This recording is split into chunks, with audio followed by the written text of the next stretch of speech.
realizar essa abordagem nutricional relacionada ao paciente que apresenta dislipidemia, conforme as evidências científicas disponíveis, né, que nós temos. Então, lembramos que o tratamento, ele sempre será individualizado, deveremos considerar, com certeza, as condições clínicas do paciente, conforme a realidade também do profissional que está lá, a experiência do profissional que está no atendimento. Nós temos aqui, na literatura, que nós buscamos são as diretrizes, tá?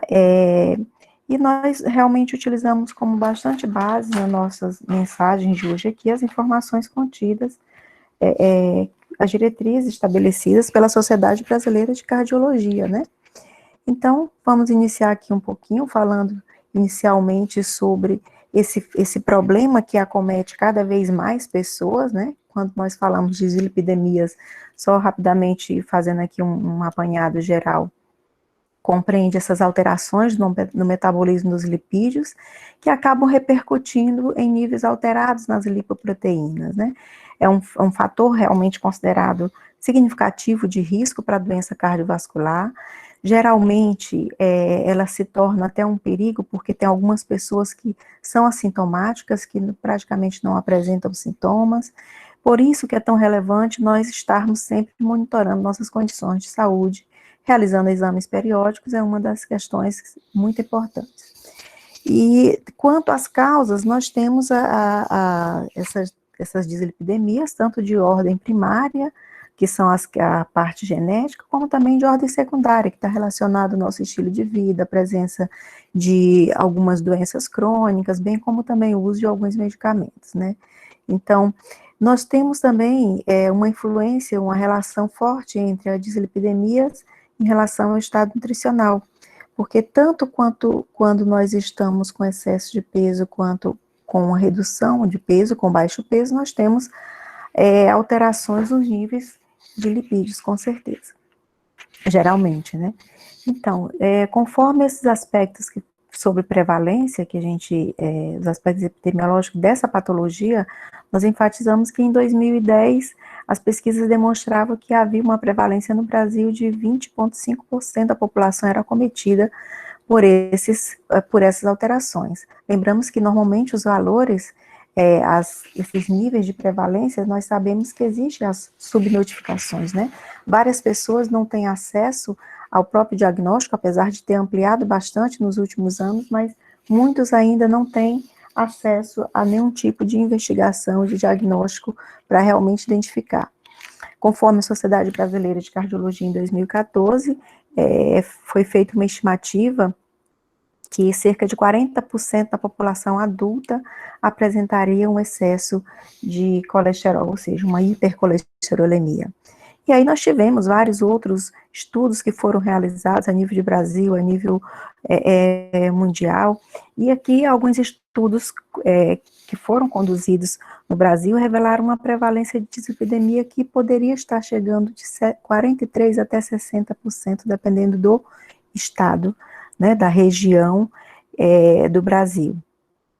E dentre essas alterações, há uma ênfase realmente para a hipercolesterolemia, né, seguido dos níveis também, que é preocupante, os níveis da lipoproteína HDL, que ela se encontra normalmente abaixo, né, e dentre essas regiões do Brasil, o que mais chamou a atenção foi a região norte, com índices com prevalência de HDL, com baixos índices de HDL.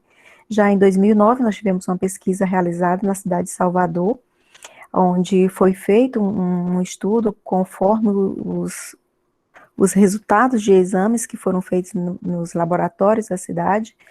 Então, a partir dos exames que foram realizados sobre o lipidograma, estimou-se uma prevalência de hipercolesterolemia em 24% e a hipertrigliceridemia em quase 30%, né? Então, nós temos aí valores importantes a serem considerados e preocupantes, né?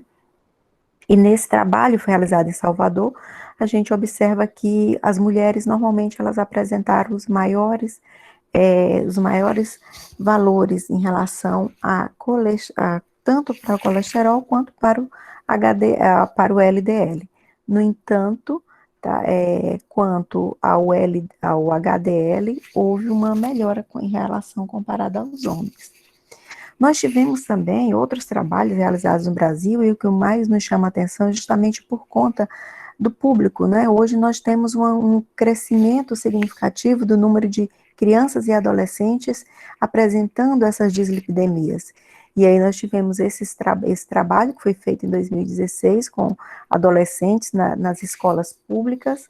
Então, algumas cidades do Brasil, as capitais e algumas cidades a partir de 100 mil habitantes, foi feita toda uma pesquisa, e nessa foi identificado um percentual significativo, Pedro, significativo de crianças e adolescentes, cerca de 20% deles já estavam apresentando colesterol total elevado.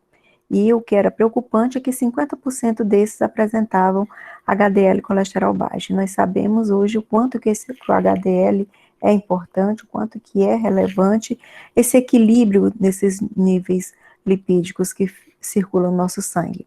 Um outro trabalho também feito com 272 pacientes, também jovens, adolescentes, no período ainda de abril de 2016 a julho de 2017, também identificou uma prevalência no Rio Grande do Sul de hipercolesterolemia de quase 35%, né? E o HDL também ultrapassando até os 50%, né? Então isso também se torna preocupante. Justamente porque essas crianças e adolescentes, enquanto apresentando alterações nesse momento, serão adultos, têm uma chance muito grande de serem adultos precocemente apresentando doenças crônicas, né? Então, nós chamamos atenção para esse aspecto aqui, que como é uma situação onde acontece muito na população e é fácil de ser identificado, que é uma responsabilidade muito grande da atenção básica, da atenção primária à saúde, tem que focar em aspectos que podem ser prevenidos e evidenciados precocemente para que sejam evitados danos posteriores. Em relação aos fatores de risco, nós temos diversos fatores de riscos que acabam tendo uma relação direta. O sedentarismo está bem interligado, bem como uma alimentação irregular, e hoje nós também temos evidências de que a alimentação ela tem contribuído bastante para esses dados se tornarem assim, para esse cenário atual. O consumo de álcool também é um outro fator de risco considerável, bem como o estado nutricional, tanto a desnutrição quanto o excesso de peso.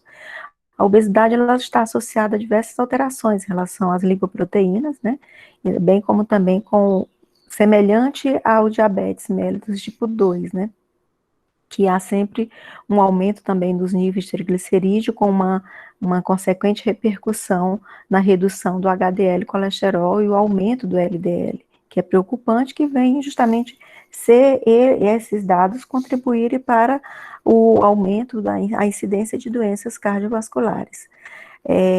Em relação a doenças crônicas também, outro fator preocupante é o fator de risco significativo, justamente é uma insuficiência renal crônica. A pessoa que apresenta essa doença também apresenta facilmente os níveis de lipoproteína elevadas, geralmente. O estresse também, o consumo de cigarro, né? Então esses fatores todos acabam contribuindo de forma significativa. Quanto à classificação em relação à etiologia das lipidemias, nós chamamos atenção para as causas primárias e secundárias, né? Então, tanto a hiper quanto as hipolipidemias, elas têm essas causas primárias e secundárias. Enquanto primárias, nós chamamos atenção para a origem genética, é um distúrbio metabólico dos lipídios, então já é uma parte mais genética. No entanto, as secundárias já dizem respeito mais ao estilo de vida inadequado e certas condições mórbidas ou uso de medicamentos que acabam realmente repercutindo. Então, as hiperlipidemias... Pedro, está saindo... Oi, tá tudo certinho, professor. Aqui está saindo de vez em quando o slide. Então, as hiperlipidemias são os níveis elevados de lipoproteínas e as os níveis reduzidos. Enquanto origem genética, que é a causa primária, nós destacamos que temos aí a hipercolesterolemia familiar, que normalmente é caracterizada por, eu não vou me deter muito a esses pontos de corte, mas é só para que um pouquinho chamar aqui a atenção, em relação ao colesterol total, geralmente superior a 300, costuma se apresentar, e o LDL superior a 200, bem como a hipertrigliceridemia familiar, que normalmente apresenta, a pessoa quando feita a análise bioquímica, apresenta triglicerídeo superior a 500, né?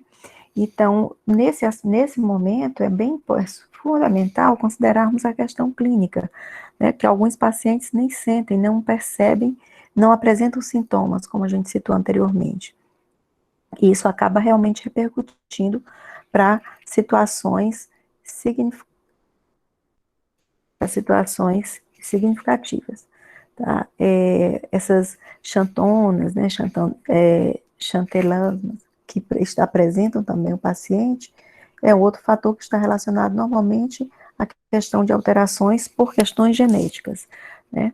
E em relação às causas secundárias, nós temos aí tanto as doenças como também o uso de medicamentos que vão influenciar. Alguns exemplos que nós citamos, desculpe aí, em relação às doenças e em relação aos medicamentos. Em relação às doenças, nós temos a insuficiência renal crônica, que tende a aumentar, tanto a pessoa que apresenta uma insuficiência renal crônica tende a apresentar níveis alterados tanto de colesterol quanto de triglicerídeos, bem como diabetes também, tipo 2, a obesidade.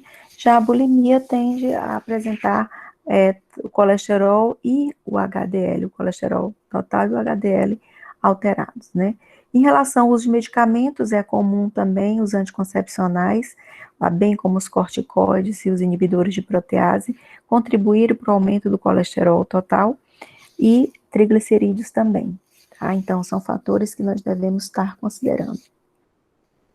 E essas dislipidemias, elas, conforme a fração lipídica que se encontra alterada na corrente sanguínea, elas podem ser classificadas como a hipercolesterolemia de forma isolada, a hipertrigliceridemia também isolada, a hiperlipidemia mista e HDL baixo, que é comum também o HDL, especialmente nesse momento onde os hábitos alimentares influenciam bastante, né? Nessa redução dessa fração dessa lipoproteína no sangue. Então, para que você seja identificado como para um diagnóstico mais clínico voltado para a hipercolesterolemia, são elevações nos níveis apenas de LDL superior a 160 miligramas por decilitro, enquanto para hipertrigliceridemia isolada seria a elevação dos triglicerídeos entre maior que 150, né, especialmente maior ou igual a 175, que é mais ainda. Então, nós temos esses valores aí, especialmente se for 150 se for em jejum e a partir de 175 se for após o jejum. Em relação à hiperlipidemia mista, então nós temos alterações tanto a nível de LDL colesterol, quanto também de triglicerídeos, né? E o HDL é considerado baixo, valores de referência, ponto de corte diferenciado para homens e para mulheres, tá?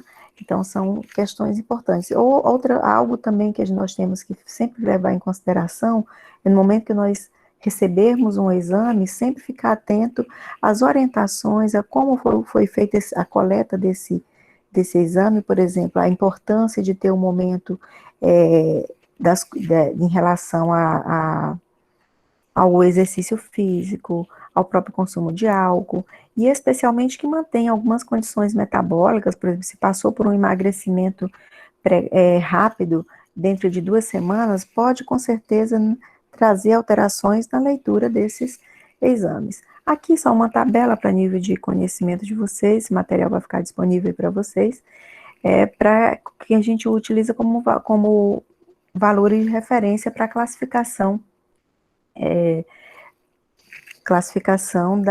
das dislipidemias para adultos, e na tabela seguinte nós temos também os valores que são considerados para menores de 20 anos, certo? Então, em relação ao tratamento, o que é que nós temos hoje quanto ao tratamento das dislipidemias? Então, vamos relembrar aí a questão da causa. Primeiro, nós temos os aspectos que envolvem tanto a terapia medicamentosa quanto a não medicamentosa. Em relação à medicamentosa, a gente tem aí, normalmente, uma reavaliação, um tratamento que dura entre 3 e 6 meses, né? Então, dependendo muito do tipo da dislipidemia, vai se escolher a classe terapêutica que vai atender melhor essa demanda. Enquanto tratamento não medicamentoso, aí nós incluímos a parte da alimentação e as modificações que são importantes no estilo de vida da pessoa, desde o consumo de bebida alcoólica, né, da questão do cigarro, da própria prática de atividade física, né, de exercício físico e assim por diante. Em relação aos medicamentos, nós temos aí os medicamentos mais comuns são as estatinas, né? Elas podem ser administradas, associadas com outros medicamentos, como a gente tem aí, a gente até citou aí, fez uma relação de fármacos, demonstramos aí que está lá conforme as diretrizes da Sociedade Brasileira de Cardiologia, fica bem claro sobre as dosagens, a quantidade de cada medicamento que está proposto aí. A simvastatina é um dos que mais comuns são ministrados, né? As pessoas fazem uso mais frequente desses. E aí, conforme cada paciente, como a gente citou anteriormente, tudo é a questão da individualidade. Vai ser considerado a idade, vai ser considerado as condições clínicas do paciente e diversos outros. Sobre as estatinas, nós temos aqui essas estatinas que, conforme a dosagem também, observem que quanto maior a dosagem, normalmente maior eficiência também, acaba reduzindo mais rapidamente os níveis de LDL e colesterol, tá? Então, o uso das estatinas, conforme cada paciente tem sua situação. Tem algumas estatinas que já causam já não é recomendado para diabéticos, para problemas hepáticos também, pessoas que apresentam problemas hepáticos. Então, nesse momento aí, existe essas individualidades devem ser consideradas. Então, dentro desse contexto das estatinas, normalmente a gente lembra que elas costumam ser a primeira opção. Então, ela vai geralmente atuar na redução do LDL colesterol. Então, nós temos normalmente esse tipo de medicamento mais comumente usado. Foi feita uma meta-análise com 170 mil pacientes, avaliando 26 estudos clínicos que foram realizados, né? E nesses foi identificado que para cada 40 miligramas por decilitro de estatina ofertada ao paciente, houve uma redução de LDL e colesterol significativo. E assim contribuiu para reduzir ainda mais as causas de mortalidade por conta das doenças cardiovasculares. Um aspecto importante que nós chamamos atenção para as estatinas é para a simvastatina, quanto à interação droga-alimento-nutriente. Tanto o Granberry quanto a toranja são alimentos que hoje em dia está sendo bastante propagado. Aqui a nível de Brasil ainda tem um consumo ainda pouco, porque principalmente para a nossa região Nordeste aqui, que é pouco você consegue encontrar, né, em relação ao próprio alimento, mas que a grande preocupação nossa é o consumir esse tipo de estatina próximo a esses alimentos e uma quantidade elevada desse alimento, né? Então, a simvastatina, por exemplo, quando interage com a toranja, ela o que mais acontece é uma potencialização. No momento que eles interagem, que eles se encontram, então, a toranja e o Granberry acaba potencializando a ação da simvastatina. Se você tomou 40 miligramas, você ia absorver ali uma quantidade X, você vai potencializar, por mais tempo vai ficar esse remédio em seu organismo. Então, não é interessante que seja consumido nem muito próximo, para não interagir, tá? Nem também uma quantidade excessiva que fique ali fazendo efeito ao longo do dia, tá? Existe também a gama de medicamentos que é utilizado só para a redução dos triglicerídeos, né? Então, normalmente nós temos aí os fibratos, tá? Em segundo lugar, nós temos o ácido nicotínico, ou então a associação de ambos, né? Nós temos também nas dislipidemias, como tratamento, a utilização de ácidos graxos, que justamente nós chamamos atenção para o ômega 3.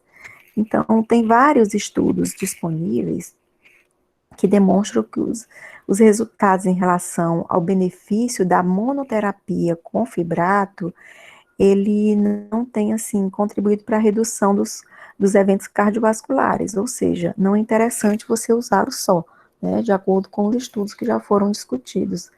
Em relação ao ácido nicotínico, que é a niacina ou vitamina B3, né, importante, porque ela desempenha um papel muito importante no metabolismo energético celular, justamente nessa reparação do DNA.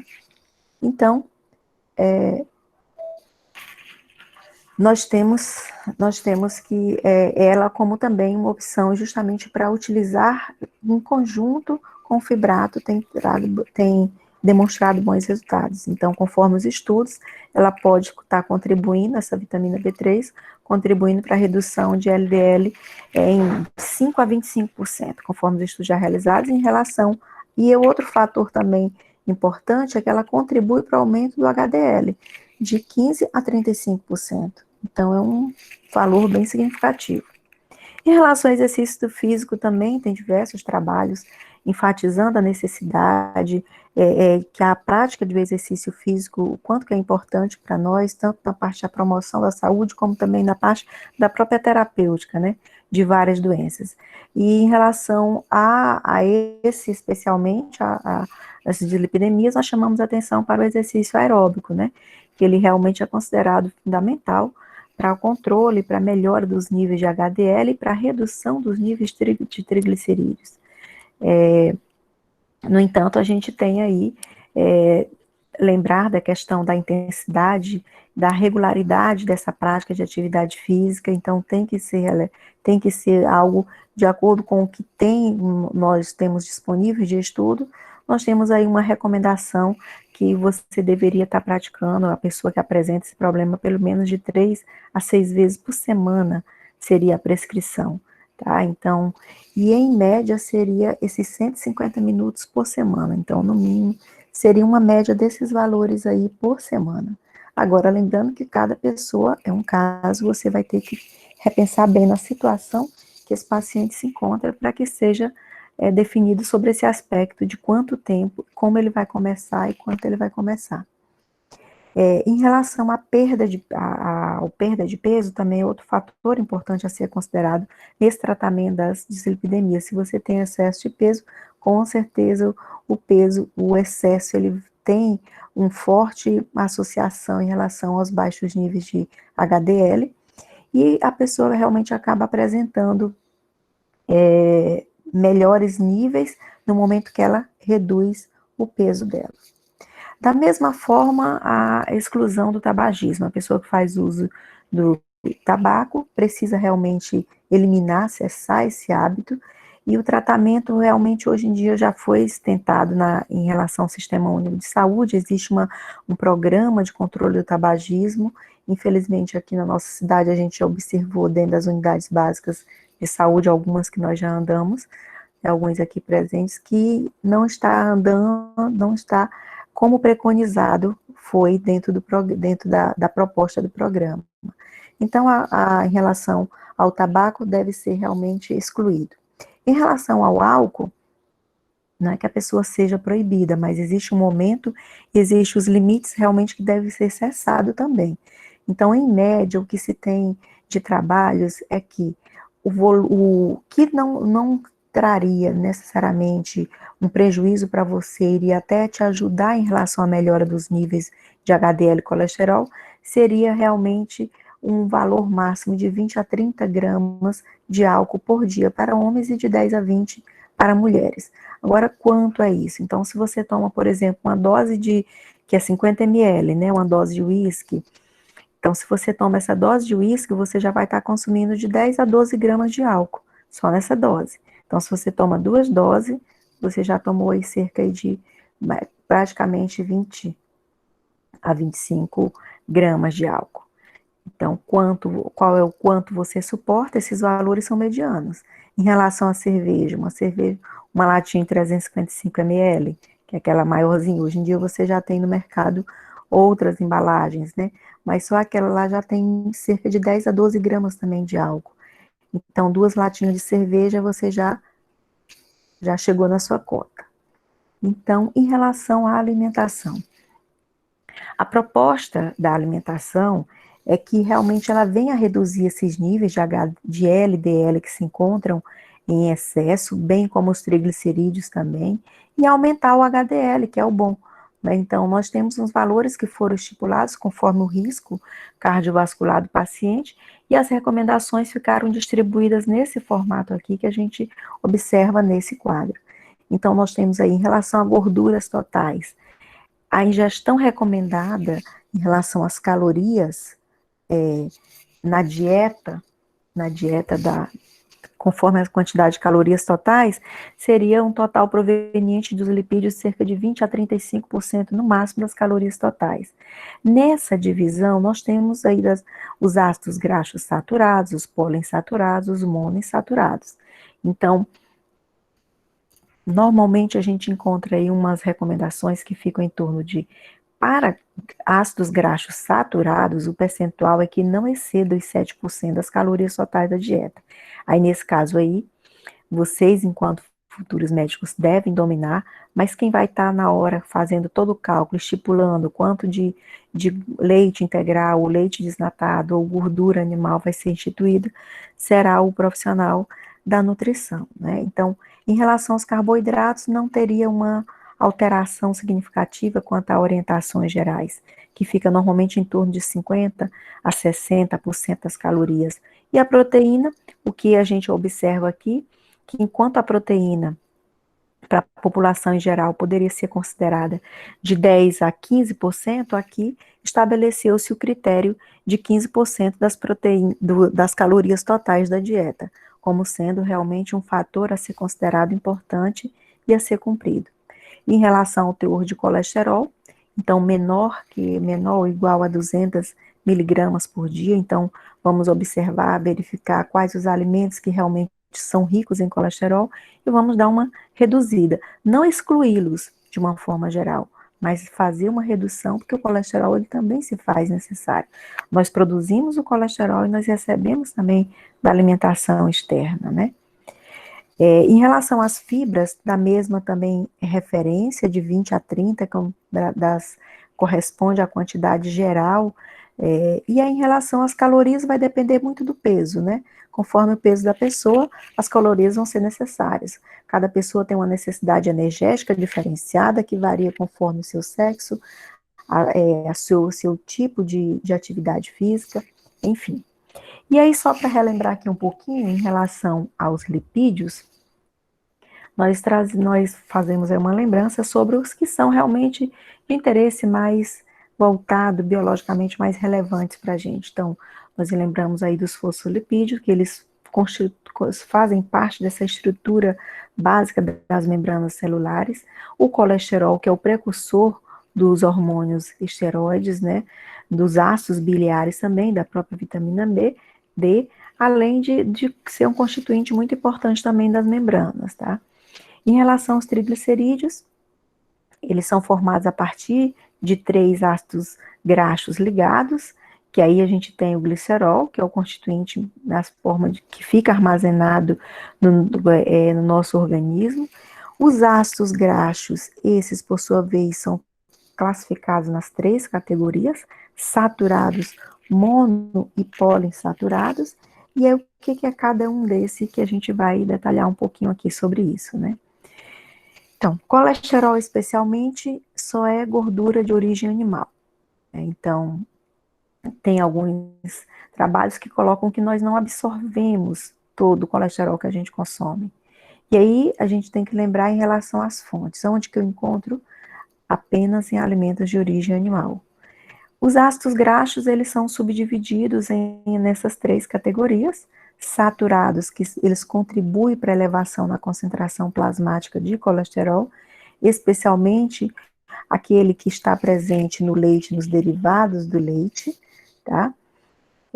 Enquanto que o que está presente na gordura do cacau, ele é neutro, ele não tem esse efeito todo sobre o colesterol. Então, mas esse cacau, desde que seja a partir de 70%, né, não aquele 50%, ainda não tem um efeito tão significativo como o protetor, né, como por ter na sua composição substâncias são consideradas antioxidantes, né. Em relação aos monoinsaturados, nós, nesse momento aí, damos ênfase ao ômega 9, que ele está presente na azeitona, no azeite de oliva, no óleo de canola, no amendoim, nas castanhas de caju, amêndoas de uma forma geral e abacate. Então, esse ômega 9, ele é um ácido graxo monoinsaturado.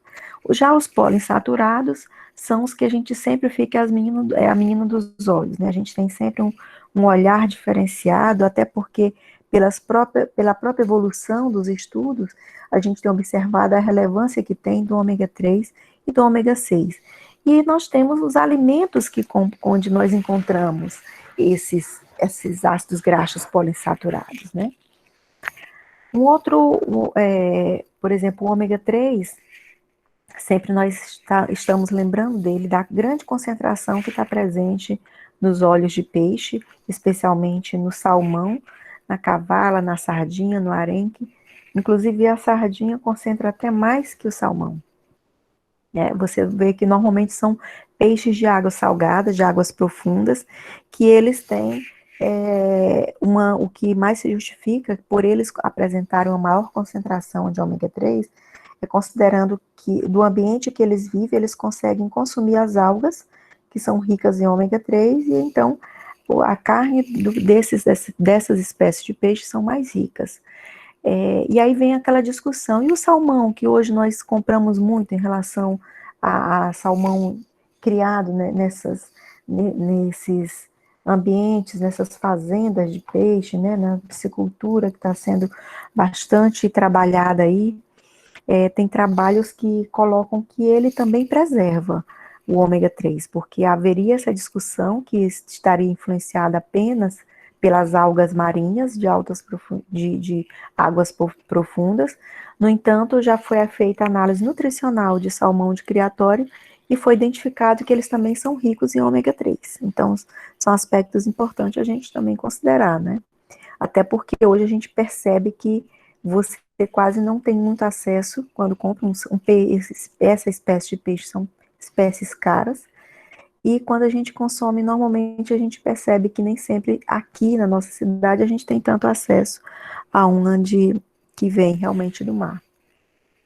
Em relação às gorduras trans, né?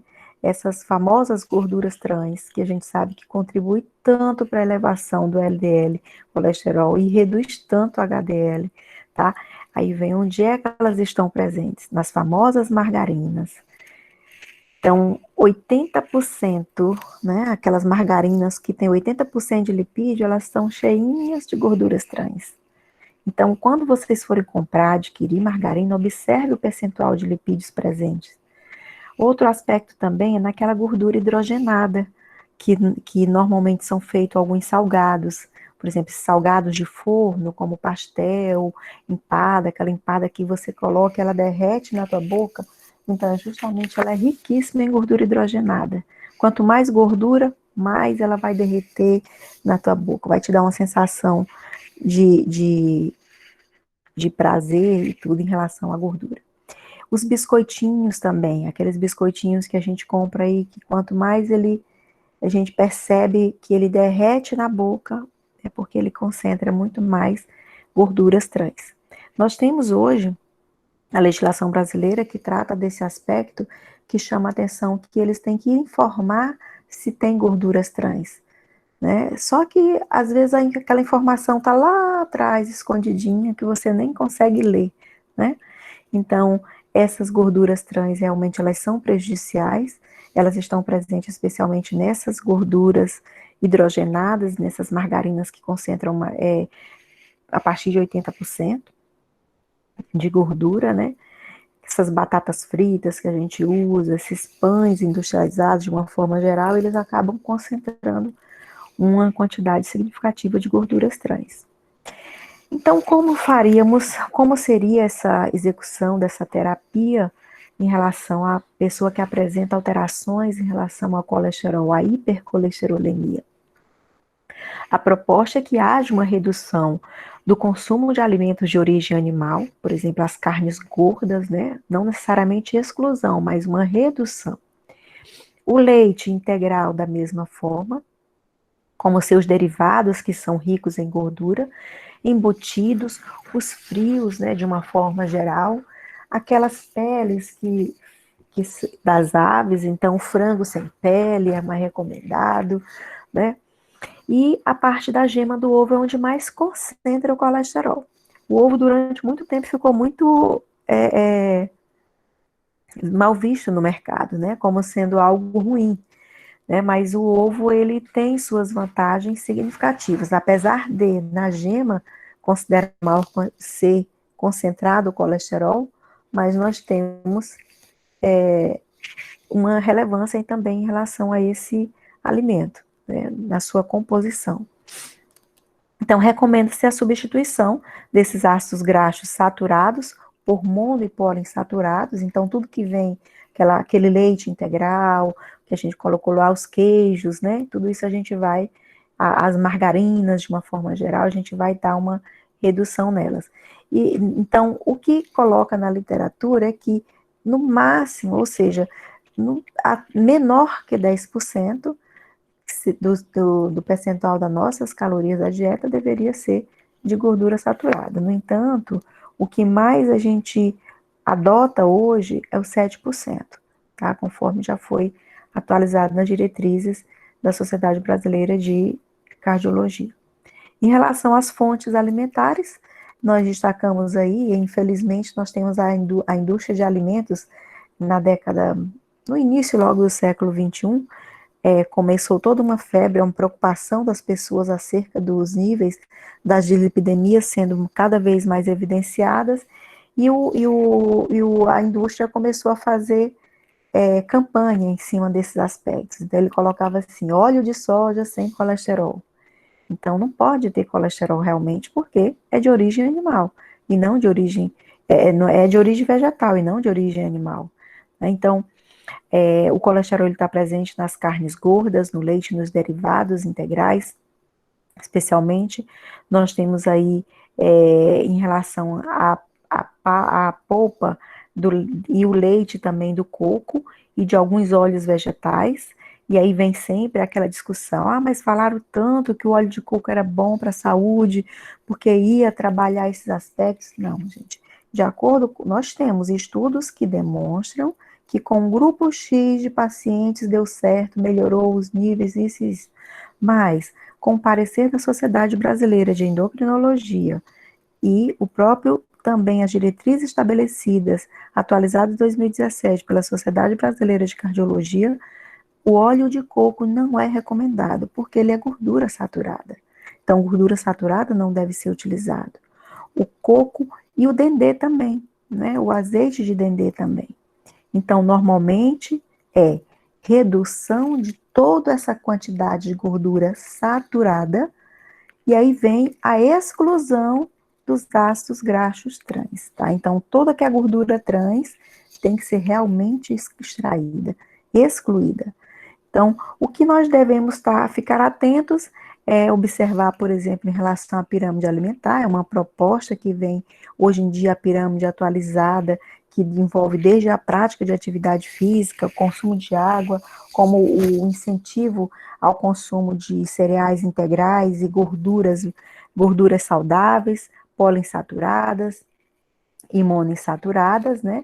Então, manter um padrão alimentar que a gente consiga resgatar uma alimentação mais saudável, junto com a orientação sobre essa seleção de que alimentos a gente possa estar utilizando e melhorando o nosso estilo de vida, essa é justamente a terapia mais recomendada para hipercolesterolemia. Enquanto hipertrigliceridemia, nós também temos os aspectos a ser considerados. Especialmente um aspecto bem relevante é quanto à quantidade, os valores de triglicérides apresentados em seu exame, né? Então, quando os triglicéridos apresentam-se acima de 1.000 miligramas por decilitro, é uma situação bem associada já a um risco de pancreatite. Então, a recomendação é reduzir e substituir mesmo a gordura total da dieta. Então, o máximo possível, deixar bem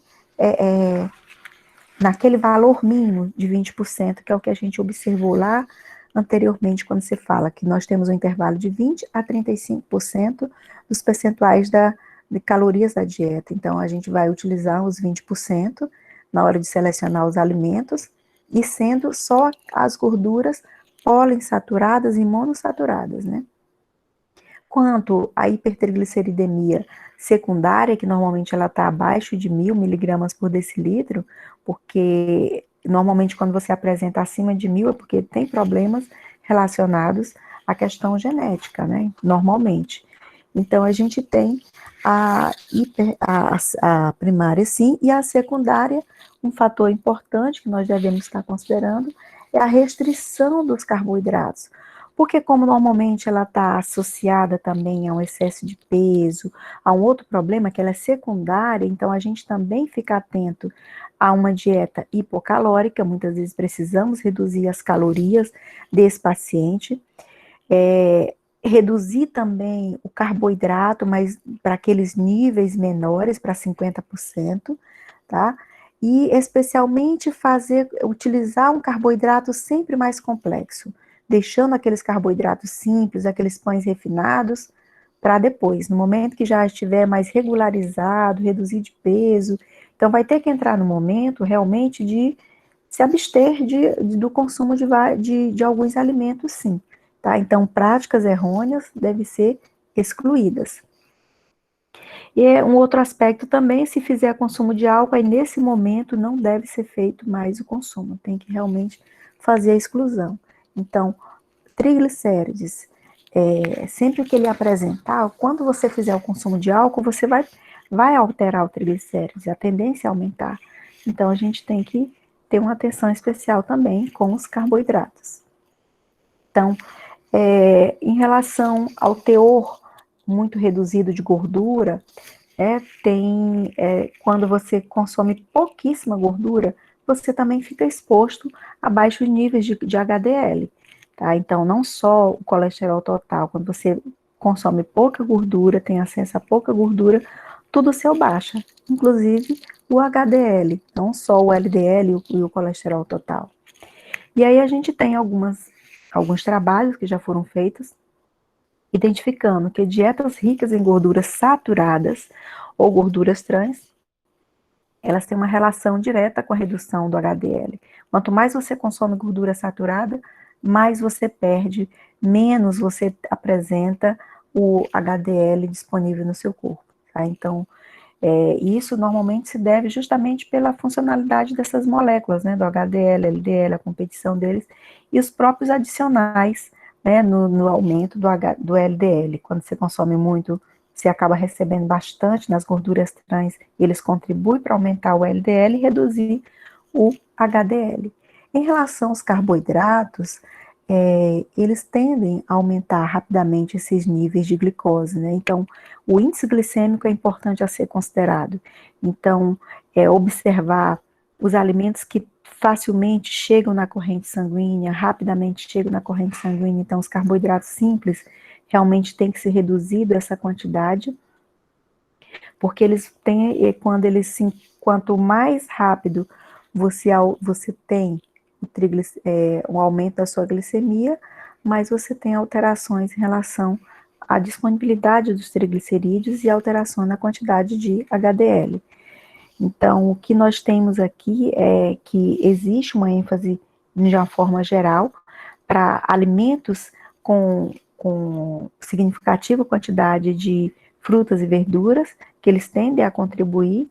Agora, quando você consome poucas, uma quantidade pequena de alimentos como frutas, vegetais frescos, uma alimentação mais deficiente de carboidrato processado, né, aquele carboidrato mais refinado, e carnes também.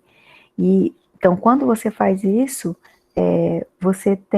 quando você consome pouco, você tem uma chance muito grande de ter maiores problemas. Então, a proposta é melhorar o consumo de frutas, verduras, especialmente com ênfase nos carboidratos mais complexos, tá?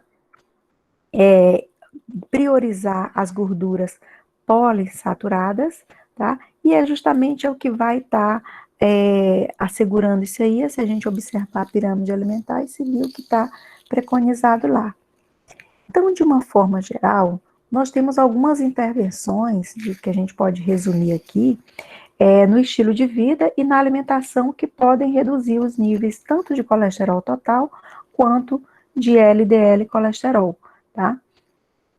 Ou seja, nesse fator aqui, que diz respeito ao colesterol, reduzir a gordura saturada da dieta, reduzir as gorduras trans da dieta, aí vem aqueles salgadinhos, todos aqueles aspectos que a gente já citou aqui, aumentar o consumo de fibras da dieta, reduzir o colesterol dessa dieta, utilizar alimentos funcionais enriquecidos, tá? Como os fitosteróis, tá?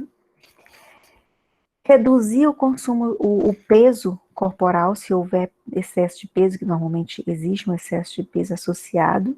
Utilizar produtos com proteína de soja também, porque a soja, a gente vai já discutir aqui sobre ela tem evidências científicas que acaba contribuindo para os melhores níveis de colesterol. Aumentar essa atividade física habitual, utilizar suplementos também, nós temos umas propostas que vão como os probióticos, como proposta, que é interessante a gente discutir.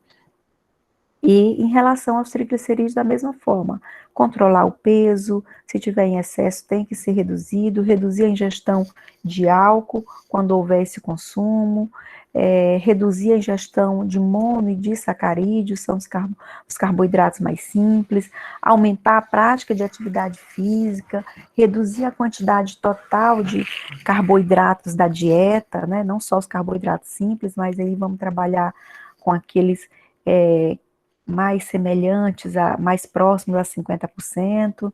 Então, a gente observa que dentro das intervenções relacionadas ao estilo de vida, quanto ao controle dos triglicerídeos, a gente vê que parece também muito com a utilização com a própria dietoterapia do diabético, né?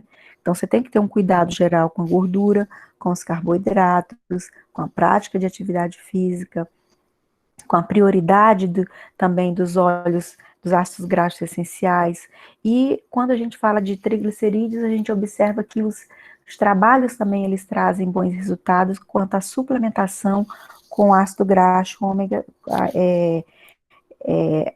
ômega 3, tá? Então, substituir também essa gordura saturada por gordura mono e poliinsaturada vai fazer uma diferença significativa. Quando nós temos nós precisamos aumentar o nível de HDL, porque nós apresentamos um HDL reduzido, a melhor proposta é reduzir novamente a gordura trans. Então, vejam que sempre existe uma gordura, quando a gente fala de dislipidemias, um cuidado especial com exclusão ou redução das gorduras trans. Então, vamos correr um pouquinho das margarinas, dos salgadinhos, dos biscoitinhos prontos, né? Então, dessas massas processadas, enfim. Vamos aumentar a prática de atividade física, reduzir o peso, então controle de peso, eliminação do sedentarismo, redução dos carboidratos simples da dieta, substituição dessas gorduras saturadas, né, por poliinsaturadas ou monoinsaturadas, a exclusão ou então o consumo moderado do álcool, e o consumo moderado do álcool, conforme as diretrizes que a gente citou, chega a ser no máximo 20 para a mulher e 30 para o homem, né? Então, a gente tem que realmente estar observando esse aspecto aí, porque o consumo do álcool vai interferir diretamente em relação aos triglicéridos. Se fizer uso de cigarro, tem que eliminar o tabagismo e essa questão desses carboidratos simples aí. Então, em síntese, nós podemos entender que sempre nós vamos, quando a gente fala de cereais integrais, nós vamos estar priorizando, cereais, a gente vai estar sempre tendo que priorizar os cereais integrais. evitando, por exemplo, né, que você seja proibido de comer um arroz, um pão refinado, mas isso aí vai ser assim muito distante, dependendo da tua situação. Se você tiver uma leve, uma moderada, né, então você pode estar se permitindo a comer pelo menos aí uma porção pequena, metade de uma porção por dia, né? Então, não vamos sofrer tanto, nem deixar o nosso paciente sofrer tanto em relação a esse tipo de alimentação. Se ele tiver muito grave, aí sim tem que dar aquele tratamento de choque, tipo, para limpar, para o organismo dele jogar fora o que ele tem de resíduo ali, e depois começar gradativamente isso aí. Então, em relação aos cereais, preferir sempre os integrais, os pães refinados, arroz, massas, biscoitos, cereais açucarados, isso com moderação, dependendo da situação do paciente. E ocasionalmente ele pode, vai no aniversário, vai comer um bolinho, né? Uma tortinha, mas uma coisa assim, não pode ter uma vida social tão ativa, e atualmente a gente nem está mais tendo essa mesma oportunidade, né? Então tem que ter um controle realmente. Em relação aos vegetais, nós também chamamos a atenção para os vegetais crus e cozidos, né, sempre tendo um olhar diferenciado, porque ele deve estar presente sempre na nossa alimentação, em todas as refeições, preferencialmente. Em relação às frutas, você vai sempre estar preferindo as frutas frescas, ou até mesmo aquelas congeladas, mas especialmente as frescas. As que são frutas secas, as compotas, as geleias e sorvetes, isso moderadamente, uma quantidade pequena e uma vez assim muito esporádica. E dependendo da situação, você pode estar tomando uma bolinha de sorvete, isso uma vez no mês, se você ainda estiver dentro do momento do tratamento, tá? Então depende muito de cada um. Como a gente citou logo no início, o tratamento é bastante individualizado, que ele todo tratamento, ele deve ser considerado, gente, os hábitos alimentares da pessoa, a condição clínica que ela se encontra naquele momento, os hábitos dela, a idade dela. Você vai falar, por exemplo, uma pessoa que tem 80 anos, já está ali 80, 90 anos, que ele não vai poder comer o docinho dele, que ele não vai poder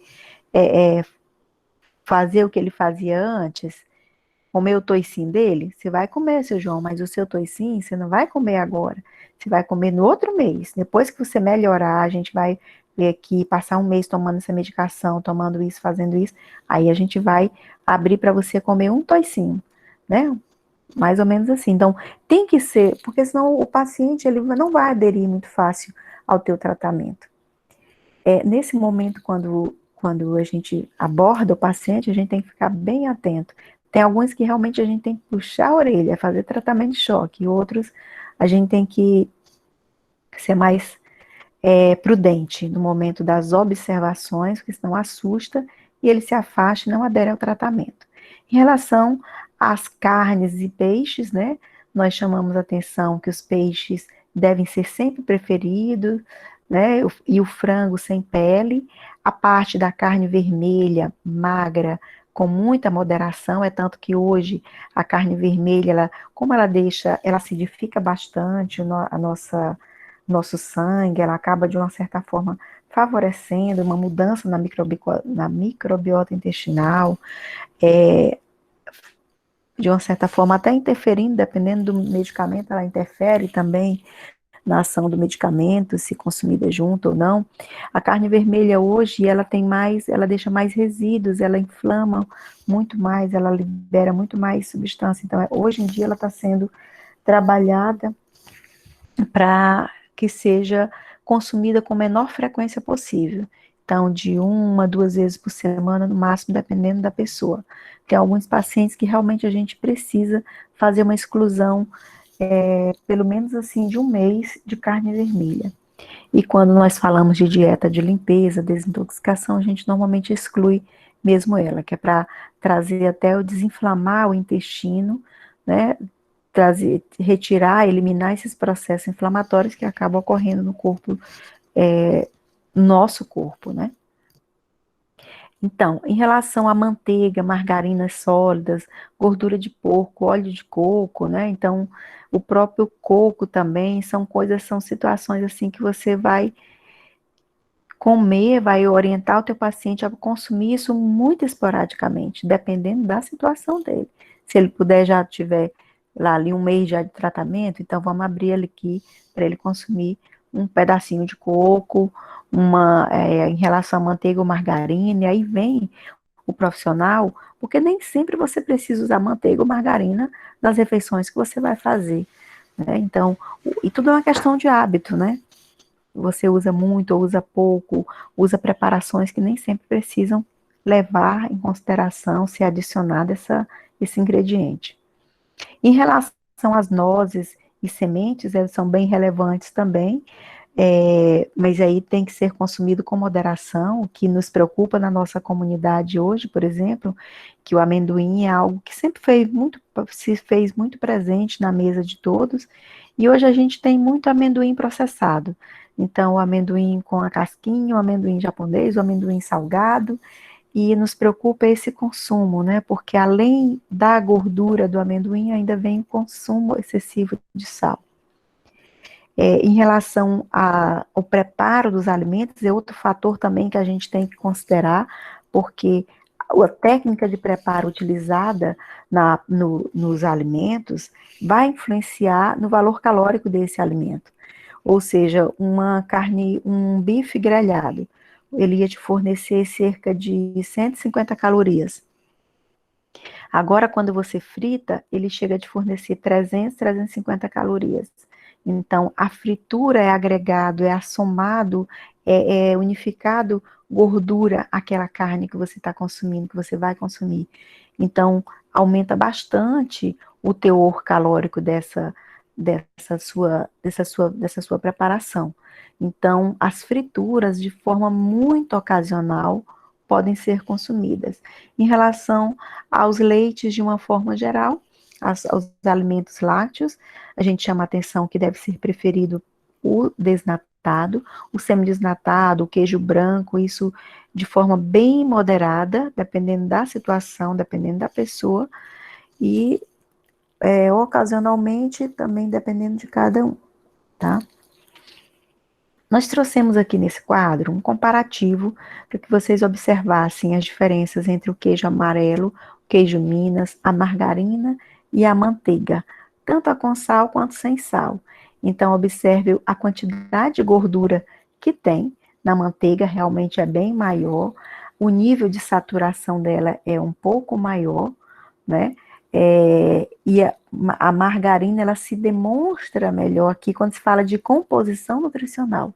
Mas nós temos alguns trabalhos porque a margarina, durante um bom tempo, quando começou toda essa preocupação da população acerca do colesterol, do excesso de colesterol, né? Então, onde é que tem colesterol? A manteiga tem colesterol. Então, vamos ver aqui um creme vegetal que possa substituir a manteiga. Então, inventaram a margarina. A margarina, ela tem ela tem muito mais gordura poliinsaturada, porque é de origem vegetal, né? Então, ela tem menos, o nível de saturação dela é menor, o próprio percentual de gordura por 100 gramas de margarina é menor que da manteiga, mas existem trabalhos que colocam que ela, apesar de ter uma menor quantidade, mas ela se agrega mais facilmente pela hidrogenação que existe nessas moléculas. Então, ela se agrega mais facilmente à nossa parede dos vasos. Em relação ao queijo amarelo e ao queijo Minas, a gente percebe quanto mais amarelinho, mais gordinho, mais gordura saturada, e aí vem essa preocupação que a gente tem na hora da escolha do queijo, né?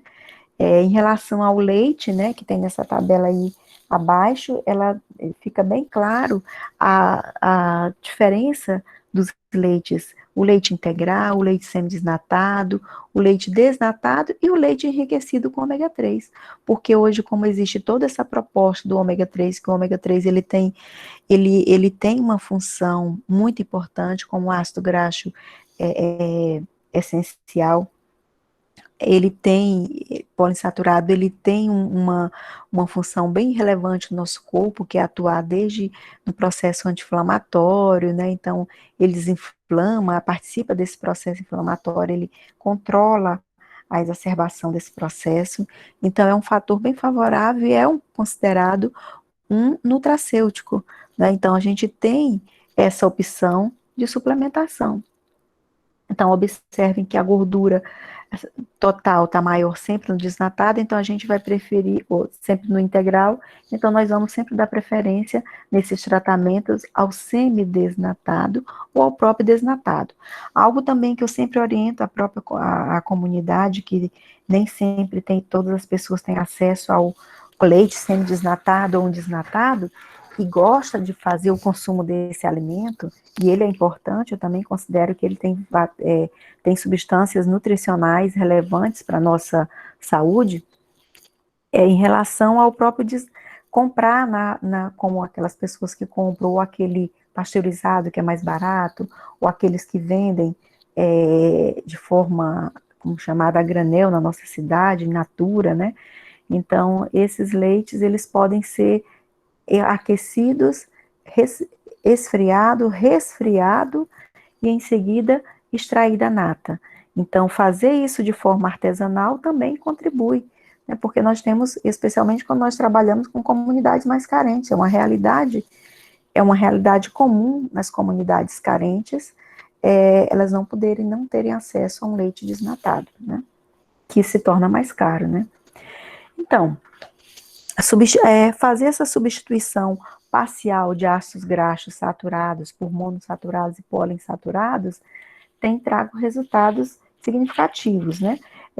Nessa meta-análise feita com aproximadamente 59 mil indivíduos, então foram realizados um apanhado geral de vários estudos e realmente ele veio a reafirmar que essa substituição parcial desses ácidos graxos saturados por poliinsaturados por mais de 2 anos, especialmente, não é uma coisa assim, vou usar agora, vou substituir agora. Não, continue pelo menos por um tempo maior, até teu organismo se estabilizar mais, teu metabolismo regularizar um pouco mais, ele tem contribuído para uma redução de 17% do risco de eventos cardiovasculares. Então, isso é bem relevante, a gente considerar essa substituição. Então, é algo realmente que nós vemos que tem um bom resultado, né? Alguns estudos que foram feitos avaliando a dieta da população de 20 países, né, foi identificado que aqueles que apresentam um alto consumo de óleos tropicais, eles acabam realmente, estão mais relacionados à mortalidade por doenças coronarianas, tá? Então, foi identificada essa associação, que esse alto consumo de ácidos graxos saturados na alimentação tem contribuído para elevar os níveis, para acontecer esse desequilíbrio. E assim, existe essa necessidade de reorganização. Em relação ao Brasil, foi feita uma associação em relação ao alto consumo de gorduras trans e o consumo de gorduras poliinsaturadas e também orientado sobre a necessidade de substituição dos mesmos, tá?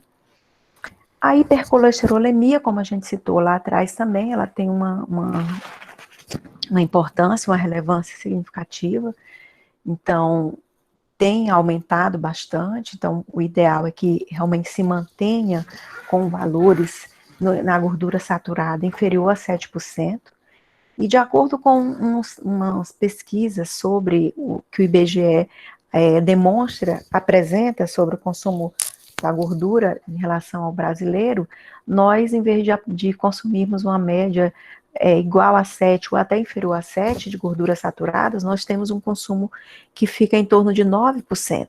Isso é preocupante porque realmente se você consome em cerca de 9% de gordura saturada, significa que poliinsaturada está bem reduzido o seu consumo, né? Porque realmente são as saturadas que têm um valor justamente mais em conta, é o que estão mais presentes nos alimentos industrializados que nós temos bastante acesso hoje, né? Um outro aspecto importante é em relação ao consumo de gorduras, que a técnica de preparo, como a gente já falou lá atrás, né, que é importante estar fazendo essas substituições, usar grelhados, o próprio azeite de oliva, né, usar frutos oleaginosos, por exemplo, numa salada, você aumenta a caloria da tua salada quando você coloca uma castanha picada, né, umas amêndoas, então isso, um abacate, isso tudo favorece essa melhoria da alimentação. E aí vem a questão dos famosos ácidos graxos trans, né, aquela gordura trans que a gente citou lá atrás, que deve realmente ser excluído da dieta, porque ela interfere aumentando o teor de LDL colesterol, levando assim a lesões na nossa nos nossos vasos. Então, tem uma associação direta do consumo de gorduras trans com o risco cardiovascular, conforme já foi demonstrado em experimentos clínicos e próprios estudos epidemiológicos demonstrando isso. E aí, como é que é em relação a esse colesterol presente na nossa alimentação? Conforme nós temos aí, por exemplo, essa meta-análise que mostrou que o colesterol, ele exerce, que ficou até duvidoso, né? Como é que essa análise, ela coloca que o colesterol tem pouca influência na mortalidade cardiovascular? Então, isso é até intrigante, né? A gente começa a ver tanta coisa lá atrás que o colesterol, ele interfere, então quer dizer que eu posso comer ovo à vontade, posso comer gordura à vontade, que ele não vai interferir na doença cardiovascular, tá? Então, o que a gente tem é que o aumento, né? Então, o colesterol de origem alimentar, ou seja, aquele que está presente no ovo, é aquele que está presente no leite, tá? De acordo com os estudos, com essa meta-análise, que não significa que tenha sido também utilizado bons estudos, o que eu observei que nessa meta-análise, uma das principais dificuldades, limitações que teve em relação a esse estudo, foi os estudos que eles avaliaram, tinham pouca, o N era pequeno, o N era baixo, e é algo que interfere muito, né? Se você tem um N baixo, dificilmente você vai ter uma confiança, um próprio cálculo estatístico, você não tem como estar fazendo isso direito, né? Então, o aumento do consumo de ovos já foi identificado num contexto assim na dieta, que tem um baixo teor de gordura, né? Manteve a relação do LDL e HDL, ou seja, eu posso até consumir muito ovo, né? Mas se eu estiver comendo aquela gordura boa também, não vai ter essa diferença, não. Essa relação vai se manter dentro da tranquilidade. É isso que a gente que trouxe aqui em relação a essa meta-análise. Além do N dela ter sido baixo, né? Dos estudos que ela avaliou foram baixos, foi colocado isso aí, mas ela chama atenção para isso. Pode comer ovo, mas não é para ficar comendo só ovo, por exemplo, ovo frito, que você está consumindo a gordura saturada também junto. Uma alimentação hiperlipídica não é interessante ser consumida. Então, nós temos aí uns estudos mais recentes, atuais, as diretrizes internacionais, que falam justamente sobre essa prevenção e mostram que não tem tanta evidência suficiente para que você estabeleça um ponto de corte sobre quanto você pode consumir de colesterol na sua dieta, tá? Nós temos aqueles aspectos que diz respeito à gordura total, que fica em torno menor do que 300, né, por decilitro, mas em relação ao colesterol não tem tantos e não tem ainda algo tão definido sobre esse aspecto. E aí a gente tem essas medidas de controle para hipertrigliceridemia, né, e para redução dos açúcares e de carboidrato, como a gente citou lá atrás, né, que é importante você estar fazendo. E aí a Organização Mundial de Saúde, ela começou a recomendar, a partir de 2015, um consumo diário de no máximo 5% em calorias em relação ao valor energético, tá? Então 5% das tuas calorias pode vir dos açúcares, tá? Açúcar comum, então normalmente sacarose, amido de milho no máximo, então até 5 você pode estar usando, mais que 5 não. E o que a gente percebe na prática, na vivência e na própria conversa com a comunidade é diferente. o consumo de carboidrato simples, ele é bem maior do que esses 5%. A frutose, ela, de uma certa forma, acaba atuando mais, gerando mais ácidos graxos rapidamente do que a glicose, porque, por exemplo, a glicose, no momento da absorção, ela depende do sódio, né, na hora da absorção, e aí a frutose já tem outro sistema de passar pelo lume intestinal, né, de atravessar aquela barreira. Então, nós temos os estudos que demonstram que o consumo superior a 50 gramas de frutose ao dia, ele contribui para elevar o triglicerídeo pós-prandial, tá? Então, em relação ao teor de frutose, a gente trouxe até um exemplo aí nessa tabelinha aí ao lado, falando do tipo de fruta, umas frutas comuns, né, a porção, e o que normalmente, quanto tem de frutose nessa porção. Aí tá, por exemplo, uma laranja média já tem 6 gramas de frutose. Se você consumir aí cerca de 9 laranjas, você praticamente já supriu aí tua necessidade porque se passar de 50 gramas só de frutose por dia, já interfere. De uma forma geral, os carboidratos, normalmente, é lógico que vai depender de cada um, mas nós temos uma necessidade que gira em torno de 150 a 300 gramas de carboidrato por dia, dependendo muito de cada um de vocês, né? Então, fiquemos atentos ao carboidrato, ao índice glicêmico desse carboidrato e à concentração de frutose que está presente nele para o controle da hipertrigliceridemia, tá? E aí nós temos os suplementos e alimentos, suplementos dietéticos e os alimentos funcionais em relação nesse tratamento da doença das dislipidemias, né?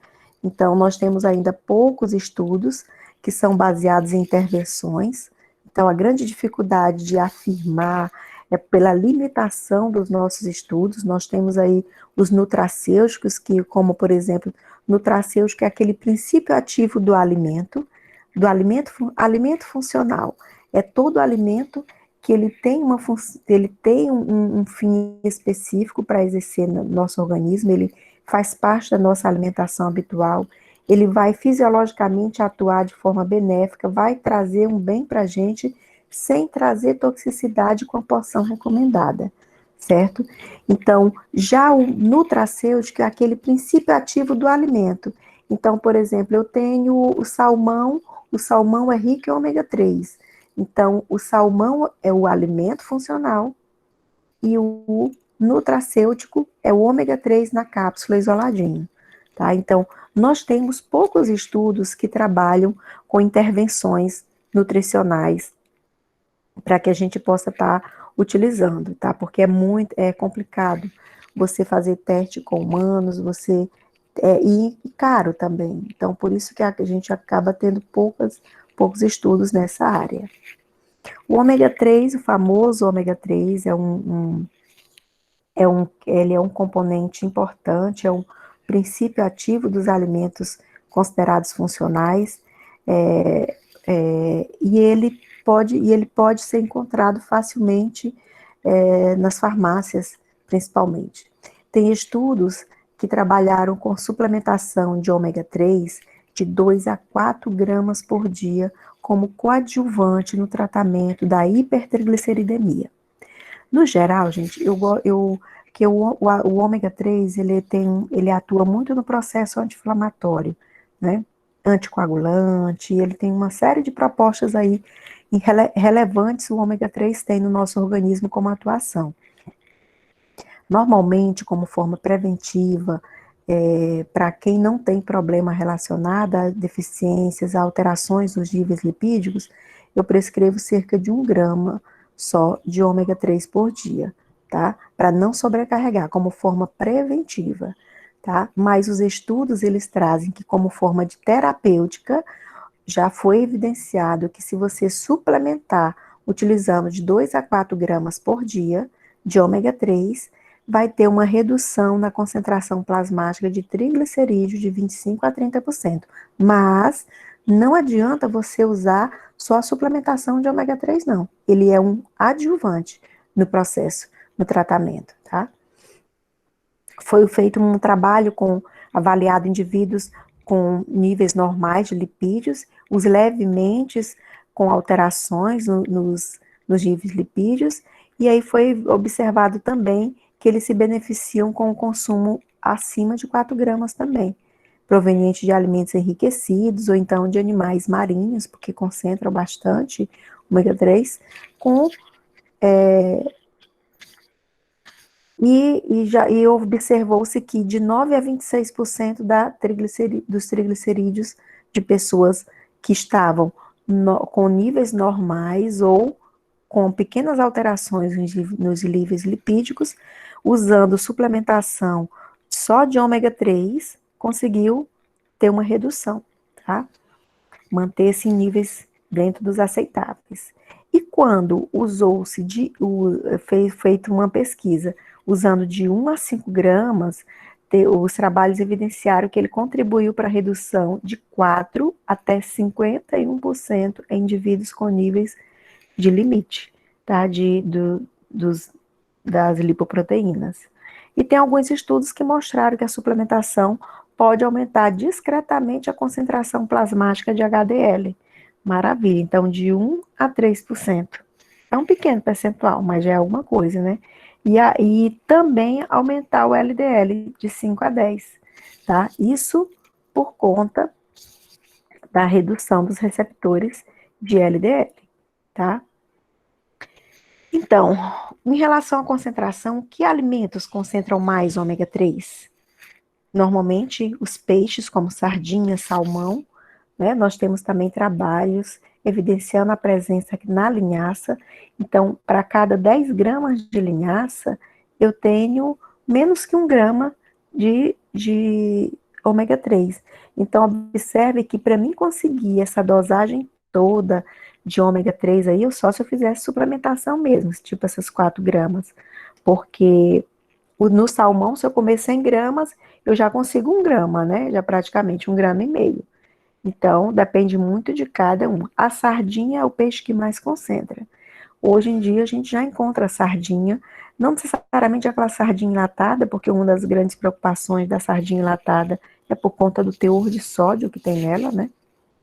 E aí já não seria tão interessante para a gente. Um outro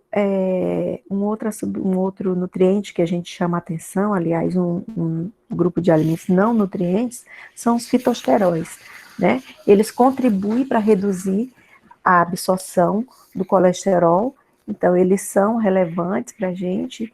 Normalmente esse tipo de lipídio, ele é um lipídio exclusivamente de origem vegetal. Ele tem uma estrutura bem semelhante à do colesterol. Então, você encontra ele nos óleos de cereais, nos grãos, em algumas também fontes que é comum, por exemplo, quando a gente fala de alimentação da pessoa que é dos países do Mediterrâneo, né? Então, todo mundo hoje já ouviu falar na dieta do Mediterrâneo, né? Então, a dieta do Mediterrâneo é composta muito por cereais integrais, por grãos integrais e por peixes de origem marinha, por peixes que concentram, tem legumes também, verduras, peixes que concentram bastante ômega 3, tá? Então, em países como no Mediterrâneo, e até pessoas também que são vegetarianas, eles acabam consumindo os fitosteróis em uma quantidade significativa, que chega a ser 600 miligramas por dia, tá? Enquanto que nos países ocidentais esse consumo varia de 100 a 300 miligramas. Então, eles têm sido bastante usados na prevenção e tratamento da hipercolesterolemia, especialmente em crianças, tá? Porque foi observado uma redução dos níveis de LDL, na fração de LDL colesterol, tá? A recomendação de 2 gramas por dia pode reduzir tanto o colesterol total quanto o LDL colesterol, cerca de 7 a 10%. Então, atualmente não tem tantos dados disponíveis que nos coloquem sobre a redução do colesterol, como, tipo assim, você fazendo a ingestão vai resultar em quanto para prevenir a doença cardiovascular, mas avaliando, utilizando essas pesquisas, fazendo suplementação com 2 gramas, utilizando 2 gramas de fitosteróis, chega a esse quantitativo aí de redução dos níveis de colesterol total e LDL. E quando se usa os fitosteróis em adição com as estatinas, né, então você tem uma redução também de cerca de 10 a 15% do LDL.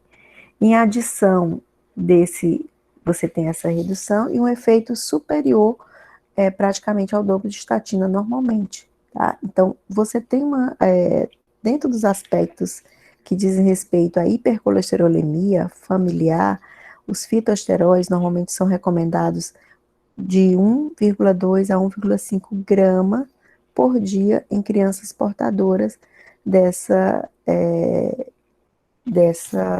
desse tipo de dislipidemia primária, tá?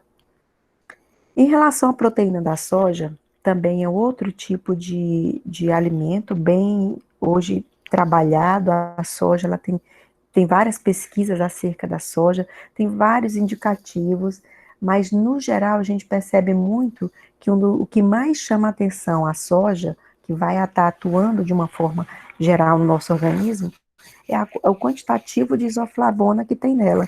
Então, a isoflavona é um componente importante, desde que ele exerce funções importantes no nosso corpo, como controlar o colesterol, atuar como um fito-hormônio, né? Então, é importante a gente estar observando a presença da proteína de soja na nossa dieta. Agora vem uma grande preocupação, essa soja de origem, né? Ela é uma soja que já foi modificada geneticamente, é uma transgênica, né? O que que é? É muito difícil a gente ter um controle sobre a soja produzida hoje, né? Nós temos dentro aí do mercado, inclusive pesquisas demonstrando que o próprio leite de soja, ele trouxe um quantitativo bem diferente da concentração de isoflavona. Como isoflavona ainda não é obrigatório na indústria de alimentos eles colocarem quanto tem de isoflavona ali, porque no leite de soja, onde a gente procura, a melhor coisa que a gente procura da soja é quanto ao teor de isoflavona, o principal componente que a gente busca lá, porque a isoflavona é que vai atuar dentro do nosso organismo, vai interagir com essas outras moléculas, reduzir o colesterol, né? Então vai estar, de uma certa forma, atuando como um fito-hormônio, sim. A proposta é que vá se tentando gradativamente fazer a substituição de alimentos de origem, proteína de origem animal, por proteína de soja, né? Porque ela poderia estar contribuindo para essa redução modesta, mas é significativa, de 3 a 5% na hipercolesterolemia, né? Então, é um fator que deve ser considerado, é algo a mais que você vai somar à terapêutica nutricional. Mas sempre lembrando de respeitar os hábitos alimentares. Não adianta você dizer assim, olha, seu João, você vai ter que comer essa soja, porque a soja vai diminuir 3%, o remédio vai diminuir mais 10%, então já vai diminuindo aí gradativamente. Aí ele diz assim, não, eu não como soja não, eu não gosto de soja, então não adianta você querer forçar a pessoa a comer algo. Outro fator também muito relevante que atua nesse momento, nesse contexto do tratamento da terapêutica nutricional, é a parte que envolve as fibras solúveis. Fibras solúveis, ela é maravilhosa, ela ajuda no trânsito intestinal, tanto quando você tem constipação, quanto você tem diarreia. Então, essas fibras solúveis, elas formam tipo um gel que vai se ligando aos ácidos biliares no lume intestinal, e aí automaticamente vai aumentando mais essa excreção de fezes, diminuindo toda essa reabsorção durante aquele ciclo entérico hepático. Então, já existe uma redução tanto na síntese de novos ácidos biliares, né, diminuindo assim esse colesterol que vai estar disponível, incorporado em lipoproteína, né. Então, nós temos aí a fibra solúvel e o amido resistente, que eles são, de uma certa forma, fermentados por bactérias presentes no nosso intestino grosso, que vão produzir os ácidos graxos de cadeia curta, E esses ácidos graxos vão auxiliar na redução dos níveis de colesterol. Então, é um mecanismo lindo, é algo assim que realmente, como a gente percebe como é interessante e é importante para a gente o consumo de fibras, tanto a solúvel quanto a insolúvel. E a solúvel a gente está dando destaque aqui porque ela tem demonstrado excelentes resultados, mas ela é mais difícil de ser extraída, né? Você tem uma concentração maior nos alimentos da fibra insolúvel. Mas você também, por exemplo, na aveia, você tem as duas, insolúvel e solúvel, né? Então, a insolúvel, por exemplo, ela é um pré-biótico, ela vai atuar lá, as fibras, de uma forma geral, elas vão servir de alimento para as bactérias do nosso intestino, e as nossas bactérias vão ficar mais fortes, vão se multiplicar, enfim, tá? Então, em contraste com o consumo de fibras insolúveis, que não mostram um efeito tão significativo na redução do colesterol e do risco da doença cardiovascular. Em relação ainda às fibras, a gente percebe aí que esse tipo de que foi avaliado, foi feita uma revisão de estudos, onde eles avaliaram de 7 a 15 gramas por dia desse consumo de fibras, especialmente dessa espécie aí, e contribuiu para uma redução que variou de 5,7% até 20,2% do LDL colesterol, tá? E do colesterol total chegou a quase 15%. Então, esse tipo de fibra, ele parece não afetar assim tanto os níveis relacionados ao HDL, tá? Ele contribui mais para a redução do LDL e do colesterol total. Já do triglicérides e do HDL não foi visto tanta interferência. Então, o importante é a gente observar e orientar os nossos pacientes acerca desse fracionamento das fibras nas refeições, né?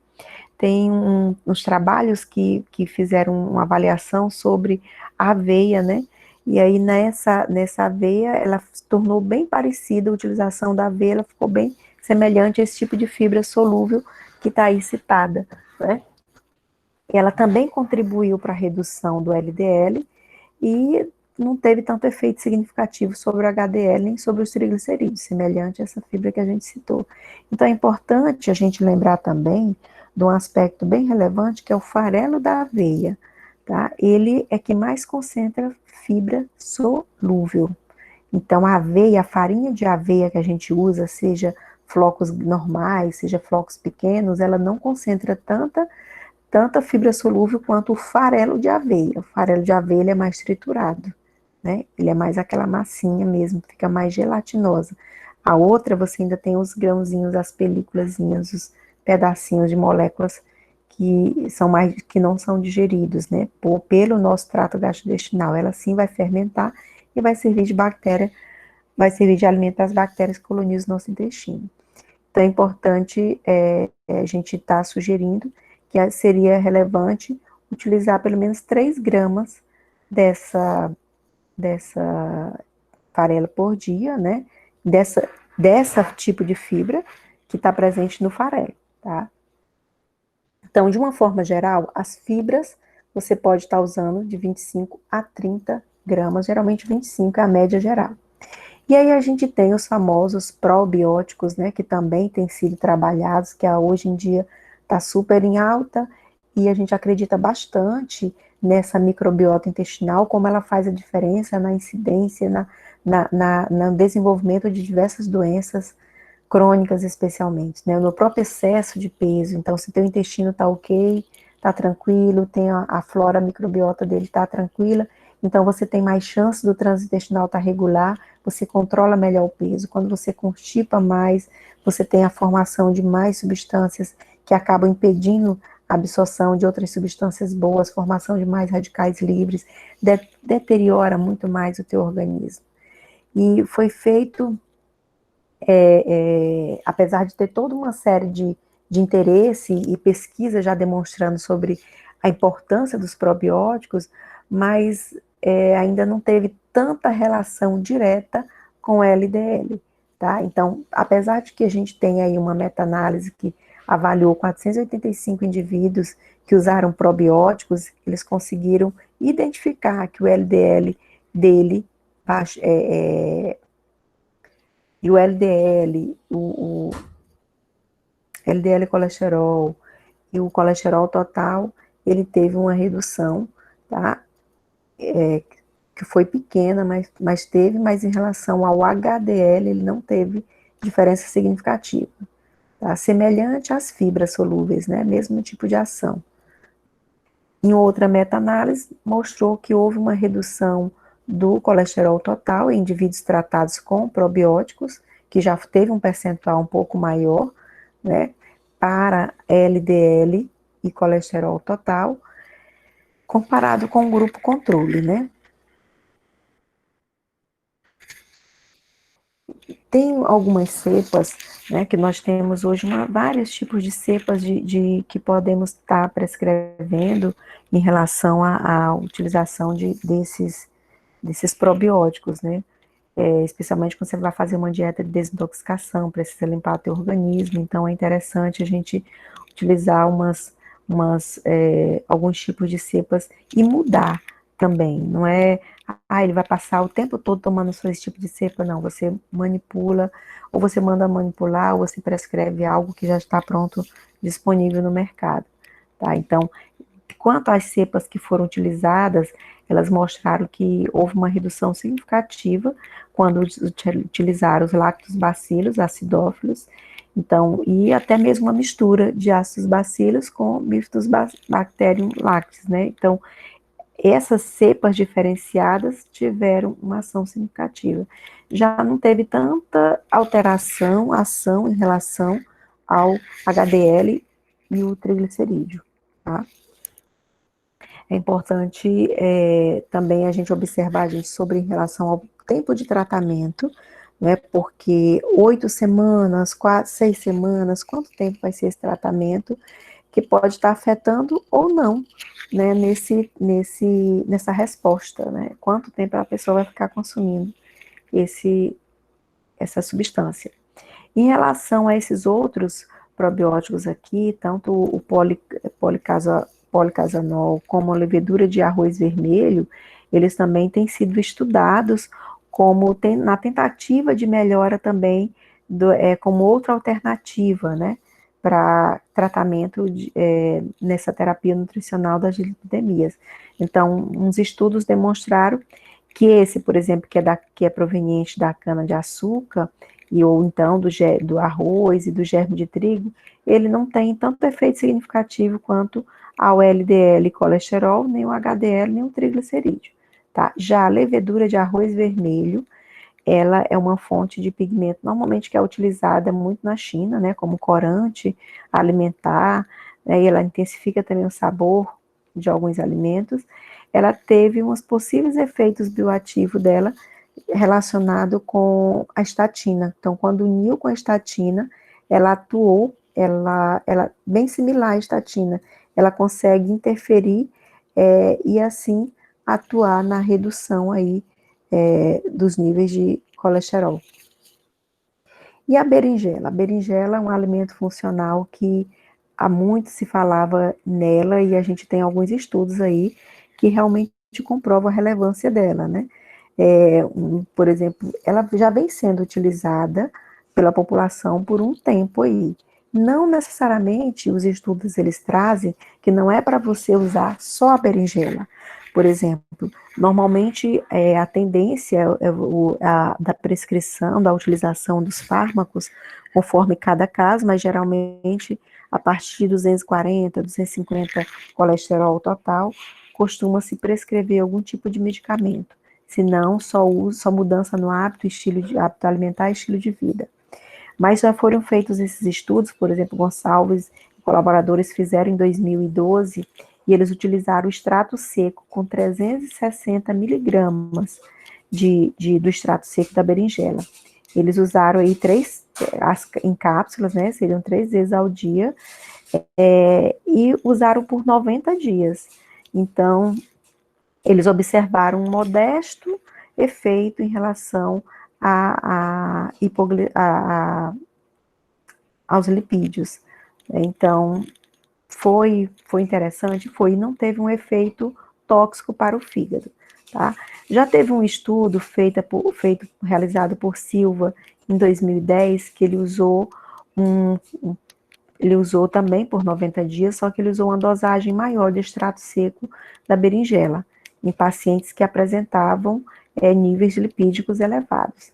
Ele fez com 41 pacientes essa investigação, eles foram separados em 2 grupos, então vocês observam que já foi uma quantidade muito pequena, e assim, ele não teve tanta resposta como ele imaginava, de usar o extrato para redução desses níveis dos níveis de lipídios, tá? O que a gente observa, que sempre dá uma ênfase, é o quantitativo de pessoas, a amostragem que foi utilizada, né? O N dele foi pequeno. Rosa, em 2010, colaboradores em 2010 fizeram um estudo também sobre o uso de associar o uso da berinjela com uma dieta hipocalórica e com a suplementação, usando, em vez do extrato, usando a farinha de berinjela. Aí eles usaram, né, 14 voluntários, por 60 dias fizeram esse acompanhamento, então o paciente reduziu peso, reduziu colesterol, triglicerídeo, usando essa farinha da berinjela. Então, ela foi identificado como um coadjuvante importante nas dietas também de emagrecimento. Tanto que você observa que a berinjela tem como a sua proposta. Na minha prática clínica, eu observo que quando o paciente, eu prescrevo, normalmente eu faço uma associação de uma dieta com redução de gorduras, exclusão de gorduras trans, com redução de gorduras saturadas, com muitas vezes uma dieta hipocalórica e com uma utilização da berinjela fresca, não necessariamente a farinha de berinjela, né, o farelo de berinjela, nem o extrato. Às vezes eu até recomendo também, prescrevo cápsula, mas o que eu mais uso é o suco de berinjela com laranja. E eu percebo que o paciente ele tende a perder circunferência abdominal mais rápido, reduzir os níveis de colesterol, isso usando também como auxílio. Não adianta usar só o medicamento, não adianta, dependendo do nível também, não adianta só fazer mudança na alimentação e estilo de vida. Se já está com 280, 260, tem que partir realmente para a medicação, conforme os protocolos estão estabelecidos. Tá? Então, o que a gente observa é nesse aspecto aí. E um outro trabalho feito em 2011 por Rosa e colaboradores também, já utilizou um número maior de voluntários e acompanhou aí por 8 semanas também, né? Então, praticamente 2 meses, usou também essa dieta hipocalórica, fez a suplementação com farinha de berinjela, e aí fez uma associação com essa suplementação também de farinha de linhaça. Então, no primeiro trabalho, eles usaram só a berinjela, a farinha de berinjela e uma dieta hipocalórica, né? E no segundo momento eles usaram já também praticamente pelo mesmo período de tempo, usaram a farinha de berinjela e usaram também a farinha de linhaça. Então, eles observaram que as farinhas de berinjela e linhaça, eles mostraram benefício na redução das dislipidemias, tá? E auxiliando, assim, nesse tratamento nutricional também da obesidade e redução das doenças cardiovasculares. E aí, só para a gente encerrar, o suco da berinjela tem esse trabalho que foi feito, que ele colocou que não modifica os níveis séricos de lipídio. Só que o que a gente observa aí é que a amostragem, o N dele foi muito pequeno. Então, vejam que ele estudou 21 indivíduos. Então, para você fazer uma afirmativa com esse N, é muito complicado. Então, o que a gente destaca aqui a necessidade de mais estudos serem realizados, de serem realmente levados à frente e fazerem os testes, que esse conhecimento empírico, por que a gente usa a berinjela hoje? Porque veio todo um conhecimento empírico em cima sobre desses alimentos que faziam bem, né? E a gente vai testando enquanto pesquisador, enquanto comunidade acadêmica, essa é a nossa obrigação, de testar e realmente verificar se tem esse efeito tão positivo como existe de proposta para eles, tá? Então, Nesse aqui, o suco da berinjela, particularmente, eu citei para vocês que eu costumo prescrever para os pacientes, suco de berinjela com laranja. Normalmente, eu recomendo que faça o consumo 2 horas depois, 1 hora, ou no mínimo 1 hora de intervalo após o almoço, fazer o consumo de 3 rodelas de berinjela em média, né? 3 rodelas de berinjela, uma laranja, né?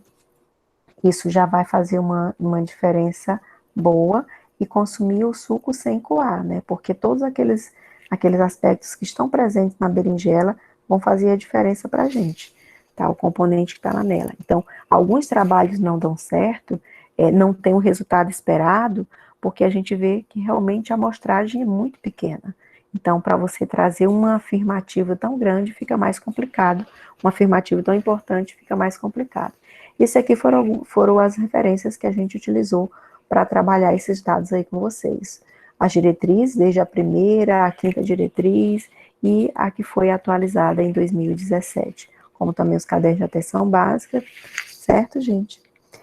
Eu espero ter contribuído nesse momento aí para vocês. Obrigado, professora, pela palestra. A gente tem algumas perguntas aqui. Certo. A primeira é da Juliana. Qual a relação do uso de diuréticos, corticoide e beta-bloqueadores com o desenvolvimento da dislipidemia secundária? Então, a gente tem a influência mais dos corticoides, eles acabam interferindo muito na questão de você perder minerais, né? Você perde muito minerais, vitaminas e minerais, você tem uma perda significativa, tá? Em relação a... Qual foi outra coisa mais que ela perguntou? Corticoides, beta-bloqueadores e diuréticos. Então, os corticoides e os diuréticos, eles têm essa função de acabar trazendo determinado desequilíbrio nos componentes sódio e potássio. Uma vez que eu começo a trazer um desequilíbrio nesses componentes, eu tenho uma tendência maior a perder os outros e a acabar realmente tendo prejuízo em relação ao controle no quantitativo dessas gorduras, desses lipídios no sangue. A Flávia perguntou com relação ao azeite de oliva extra virgem, se ele aumenta o colesterol também.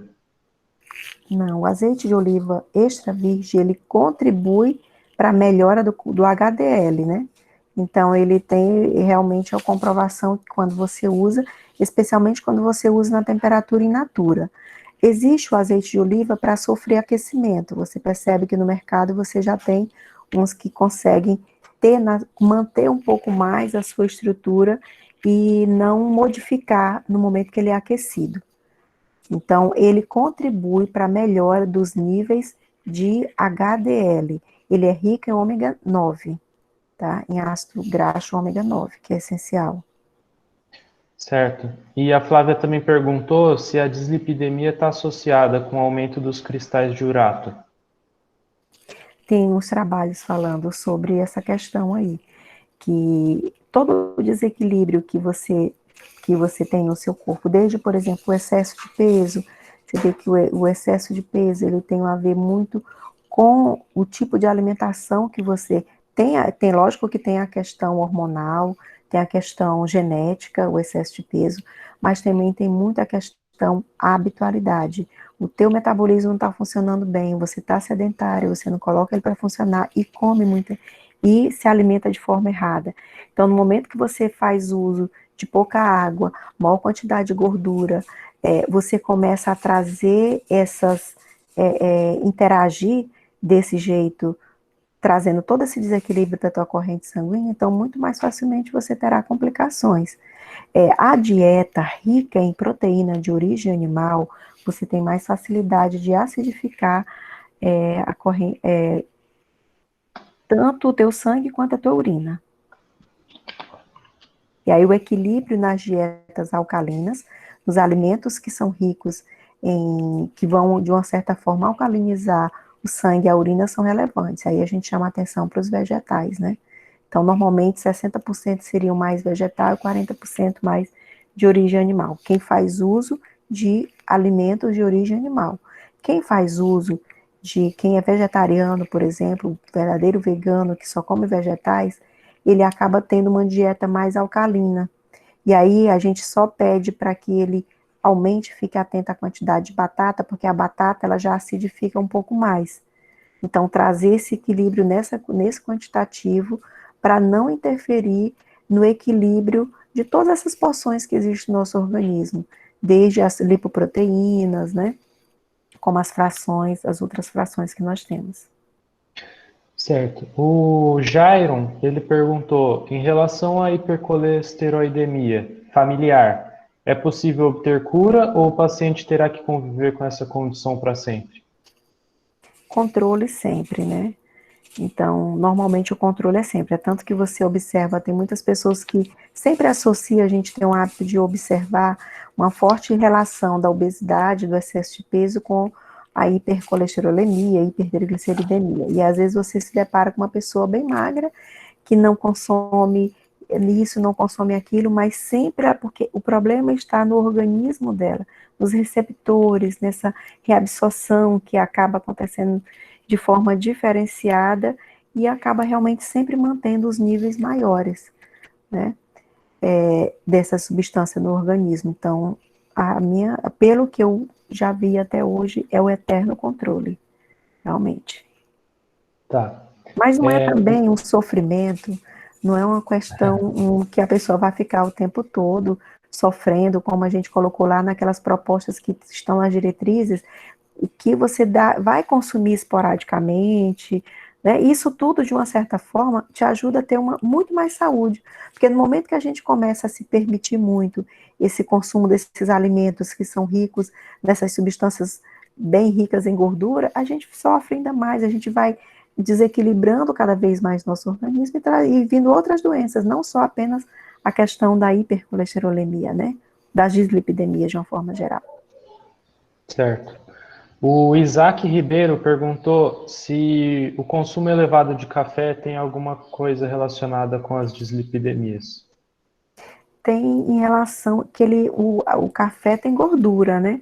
Então, tem uns trabalhos que até falam que o café seria relevante para o controle da dislipidemia, mas tem outros que já dizem o contrário, que não, que a amostragem que eles usaram foi uma amostragem pequena, não foi significativa, semelhante àquele estudo que eu citei lá para vocês, mas ele pode realmente estar contribuindo de forma negativa para piorar a situação. O consumo excessivo de café. É lógico que, vamos deixar bem claro, tudo na medida certa, é semelhante ao vinho. O vinho tinto seco, ele é bem relevante no controle da própria dislipidemia também, das doenças cardiovasculares, né?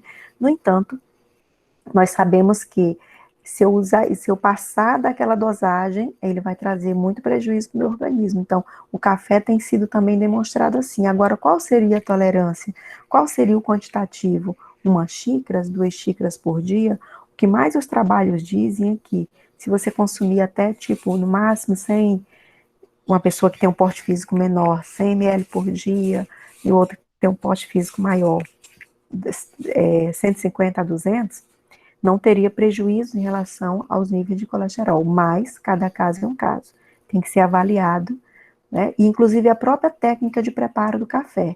É aquele café mais forte, aquele café mais concentrado, é aquele café que vai para o fogo e deixa ferver para ser coado depois, ou aquele que só passa rápido ali pela água, quase não deixa resíduo. Uhum. O Roberto Júnior perguntou se os sucos não são alimentos saudáveis, como é visto no senso comum, levando em consideração a frutose, que é componente deles, né? A frutose, no caso das dislipidemias, a gente citou naquela hora como um fator de cuidado, de cautela no consumo, né? Então, ela é mais facilmente, rapidamente absorvida do que a própria glicose. Então, a gente tem que ir com calma. Então, não que o suco não seja recomendado, tudo depende de cada caso. É uma alternativa. Você tem, por exemplo, o suco de laranja, que você não precisa adicionar açúcar, que uma das grandes preocupações que foi citado lá nas dislipidemias é justamente a questão não só das gorduras, mas também dos carboidratos simples. Então, se eu adiciono açúcar, eu pioro a questão do suco. Então, se consumir a fruta in natura, seria melhor. Mas você também pode, deve diversificar. Você pode tomar um suco de maracujá, um de abacaxi, um de morango, enfim, a fruta que você achar. Mas a frequência com que você vai fazer uso dessa fruta, desse suco, é que vai fazer a diferença. E o volume, né? Então, no mesmo momento que você tomou 1 litro de suco, é diferente de você consumir, por exemplo, um copo de 250, 350 ml, né? Então, não que não seja recomendado, dependendo de cada situação. Tem momentos que a pessoa precisa se privar, reduzir ou excluir determinados alimentos da sua dieta. Certo. E por último, a Mariana Nogueira Vasco perguntou se a isoflavona pode atuar na redução dos efeitos da menopausa. Sim, os trabalhos que mais trazem sobre o efeito da isoflavona é sobre as ondas de calor, né? Então, no momento que a mulher está na fase, o que se recomenda muito? Usar não só quando já chegar na menopausa, mas nesse período do climatério, até antes do climatério se instalar, a mulher já começa a fazer uso.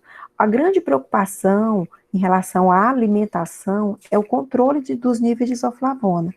Tem trabalhos que colocam que a soja cultivada em clima quente, como é o nosso aqui no Maranhão, ela concentra menor teor de isoflavona do que aquela soja cultivada em clima frio, como por exemplo no Rio Grande do Sul, em estados que têm uma temperatura mais baixa do que a nossa, né?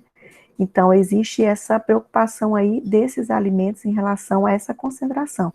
Mas nós podemos prescrever, vocês, enquanto futuros médicos, poderão prescrever, eu prescrevo isoflavona também, de forma isolada, em forma de cápsula. Tudo vai depender de cada situação, né? Da mulher que a gente tem ali para atender, de quantos medicamentos ela já está fazendo uso, de quantas cápsulas ela já está fazendo uso. Ou tem aquela mulher também que entra já conversa, falar, já chega com você já pedindo, prescreve isso para mim, né? Então, cada caso é um caso, mas a gente pode, e realmente as evidências científicas sobre a ação da isoflavona, sobre as ondas de calor, a ação como ela é um fito-hormônio, são mais evidentes realmente nesse momento aí.